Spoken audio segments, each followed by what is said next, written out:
Hey guys, welcome back to Six Quantum Bridge Podcast. This is your host, analyst, and researcher Bernadette. You are listening to a 2025 Marathon Podcast, 2025 Rising Star Podcast, and 2025 Most Shared Podcast. You're about to find out why. Let's talk about the pink drink, ladies and gentlemen, especially my Generation Xers, okay? I have some data ready for you, and I will put the links to have you be able to follow this data on your own time after you're done with this episode. Please be sure to follow me on my sister podcast as well at the Psychic Splinter podcast. Let's get started.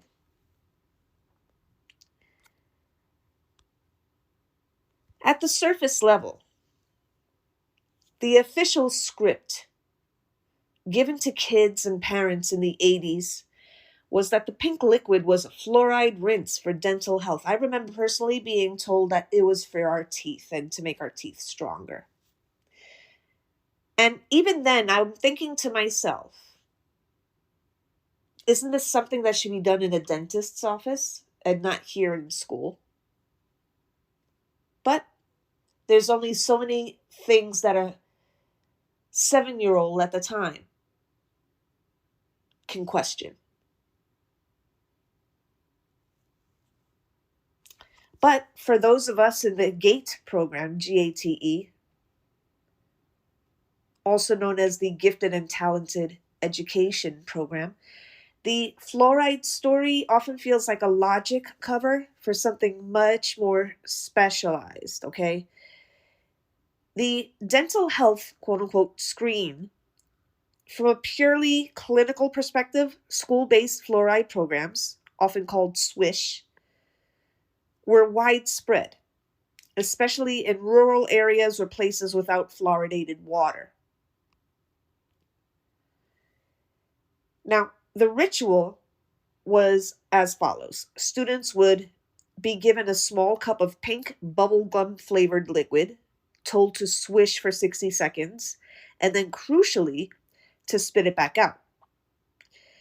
The danger was teachers were trained to warn students never to swallow it, as high doses of fluoride can be toxic. But this is where the disconnect happens. So we have to get forensic about this, guys. Many GATE alumni have memories that don't match the SWISH program. There's the drinking variable, for instance.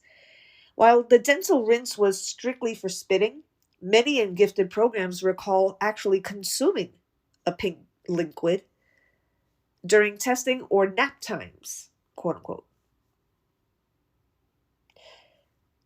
You got to think of the timing logic here. If you were told it was for your teeth, but then were asked to perform high-level cognitive tasks or sensory tests, like the ones with the clanky headphones, the dental excuse falls apart. Fluoride doesn't help you find beeps in music or solve abstract puzzles. The hemisync connection. Let's talk about that.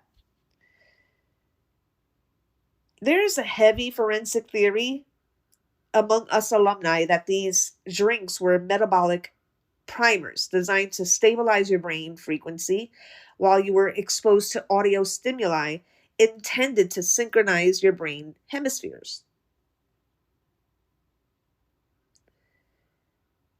But why the fluoride cover?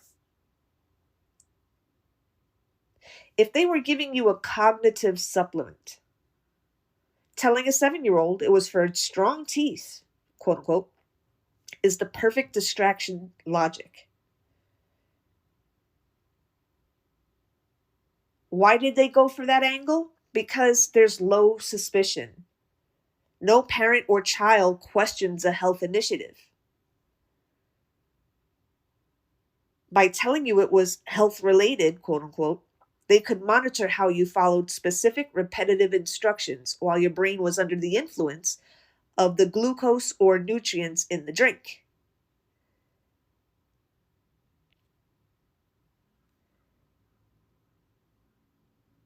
What is the experimental tie here? Because we were all being experimented on.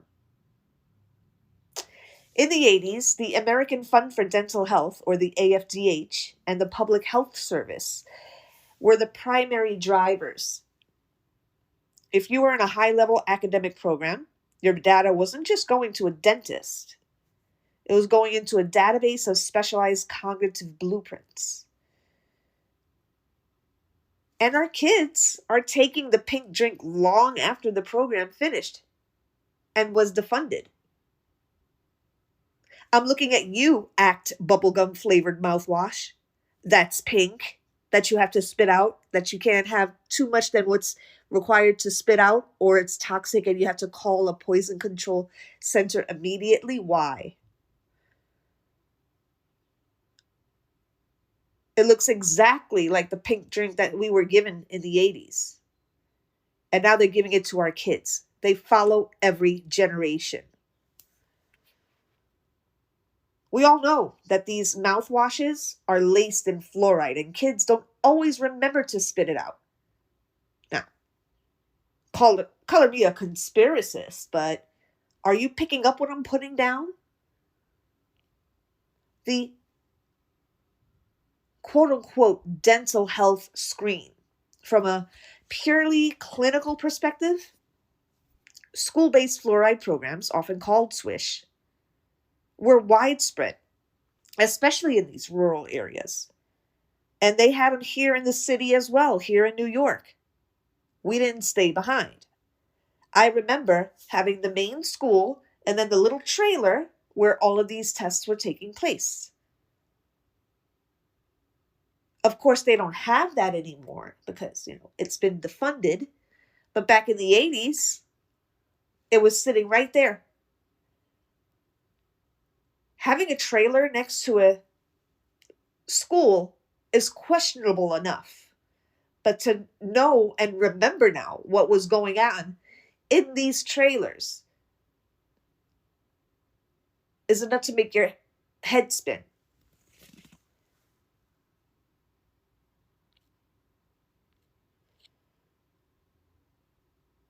Now, what they wouldn't have told us, because we had to do this research as adults, who are the manufacturers backing this program? During the 80s, these programs were often facilitated by the National Institute of Dental Research, or the NIDR, and also major chemical suppliers. Questionable enough. There is a deep-seated forensic link between Alcoa, the aluminum giant, or ALCOA, and fluoride waste management, where they pivoted from toxic byproduct to public health solution, quote unquote, to avoid disposal costs. In August 2024, the National Toxicology Program, NTP, part of the Department of Health and Human Services, released a monumental monograph that forensically links high fluoride exposure to lower IQ in children. This isn't just a conspiracy theory, quote unquote, anymore. You can't call everybody tinfoil hatters. This is the official stance of the state's own toxicology arm.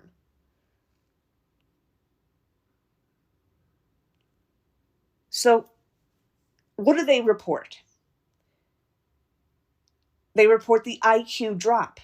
The report concluded with moderate confidence, quote unquote, that fluoride levels above 1.5 are milligrams, they measured in milligrams, are consistently associated with lower IQ scores in children. So what is the scientific meta-analysis? For every milligram increase in urinary fluoride, there's a documented decrease of 1.63 IQ points.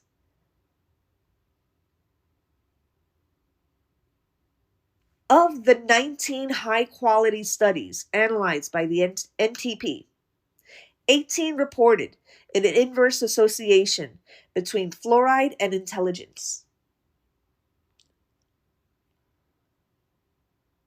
Now, how does that connect to ACT mouthwash? Basically, mass producing the siphon.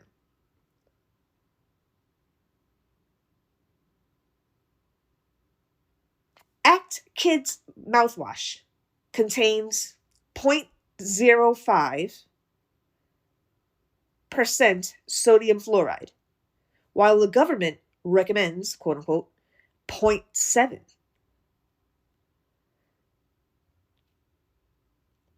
In water, these rinses are the same concentration used in the school-based squish programs that the NTP's data is now calling into question.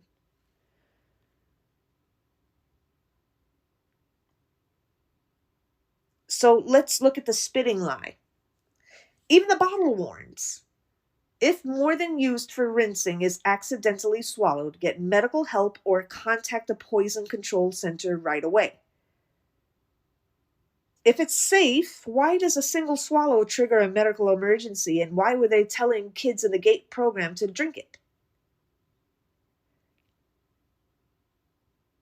This is a result of mass targeting. By making flavors like bubblegum blowout, it appeals to kids because kids love candy. They ensure by doing that, by tactful marketing,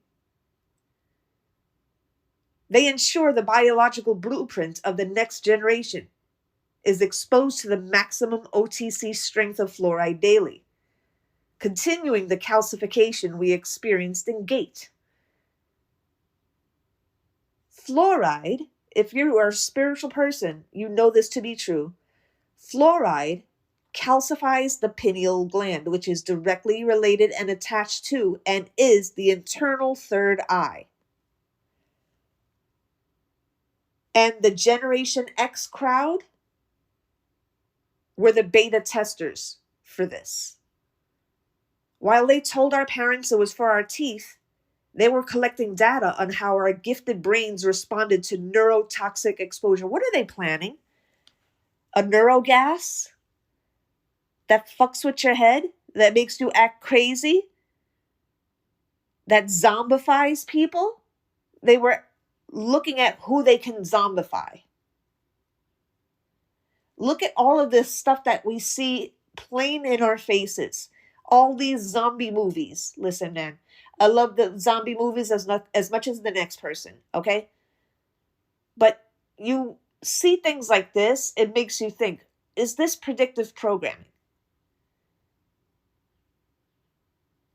Was what happened in The Walking Dead and all of these other shows the result of a neurotoxin? Look at a movie like The Stand, which is also about a neurotoxin that you breathe in through the nose. A lot of this is very based in ancient Egyptology, where they used to pull out the brain through the nostrils of the dead. So if they're doing it going out, why not put it in? Why not make it a reversal of the ancient Egyptian practice? Essentially, the person's still alive, but they are mummified and made to be like the Walking Dead. All the truth is plain in our faces. We're all having dreams about this kind of thing now. And when we get close to the truth in our dream state, when we tell them in the dream state, when we're having lucid dreams, I know that I'm in a dream, they all of a sudden turn to you, have a blank stare, the air turns eerie, and they start attacking you, or things turn left very quick.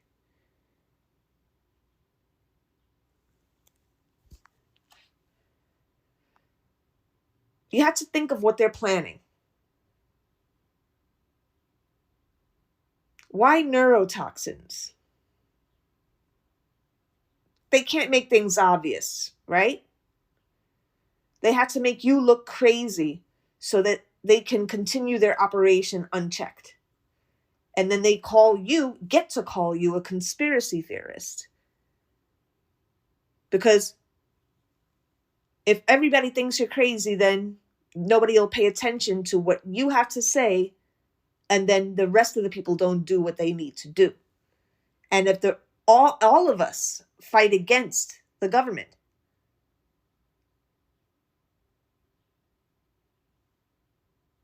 they can't fight all of us.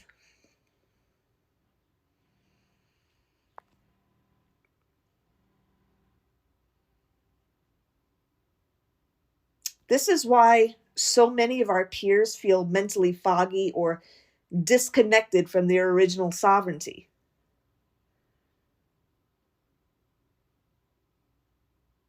My hope is by me reading these 2024 receipts that I'll be giving my listeners permission to stop the bubblegum ritual and reclaim your pineal frequency.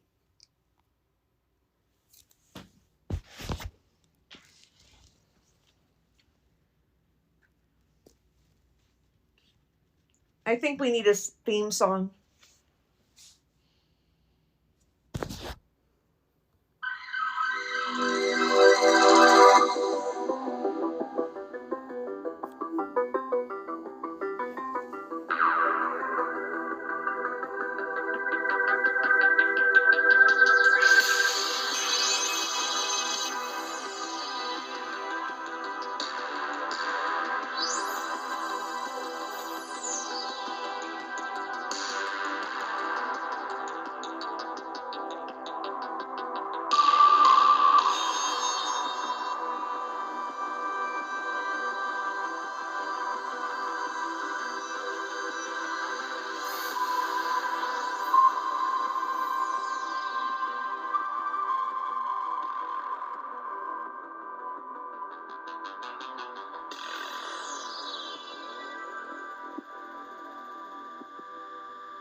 You should know that Stranger Things is based in the 80s. They're talking about this right in our faces. We got to protect our kids, guys. They're the next generation. It's always about the next generation. Whether you think about this psychologically, logically, mathematically, analytically, or spiritually. And I'm going to be doing a reading on this. So after you're done with this episode, head over to, and follow me on there too. Follow me here and also follow me on the Psychic Splinter podcast. I'm going to be doing a reading on this. Find out what's going on so we can get into real details. I will be sharing the links to the information I shared on today's episode in the show notes. All right. So you guys, I'm glad that we're seeking each other out now. We really need to. All right, guys. Until next time, stay above it all. Stay discerning and stay in your lane. Love you guys, and I'll talk to you soon.